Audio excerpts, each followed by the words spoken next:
ஒரு காட்டுல 3 மாடுங்க நல்ல ஃப்ரெண்ட்ஸா இருந்துச்சாம்.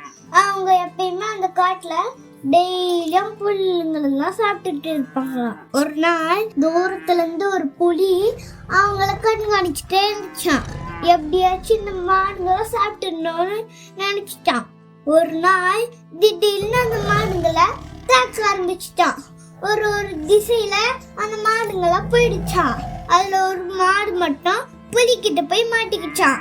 அங்க 2 நண்பர்களையும் அந்த மாடு கூப்பிட்டான், உதவிக்கு கூப்பிட்டான். மாடு ஒரு ஆபத்துல இருக்கிறத பார்த்து அந்த 2 மாடும் உதவிக்கு வந்துச்சான். அப்போ அந்த புலி சொல்லிச்சு, அவங்க 3 பேரையும் என்னால இதை பிரிக்க முடியும் அப்படின்னு சொல்லிச்சான். அந்த மாடு சொல்லிச்சு, எங்கெல்லாம் உன்னால எப்பயுமே பிரிக்க முடியாது, நாங்க ஒற்றுமையா இருப்போம் அப்படின்னு சொல்லி அந்த புலி அவங்க காட்டுக்குள்ள திரட்டி வச்சுட்டாங்க. அதுக்கப்புறமா அவங்க 3 பேரும் புல்லுங்களை சாப்பிட்டு சந்தோஷமா நல்ல ஃப்ரெண்ட்ஸா இருந்தாங்களாம். ஒற்றுமையே பலம்.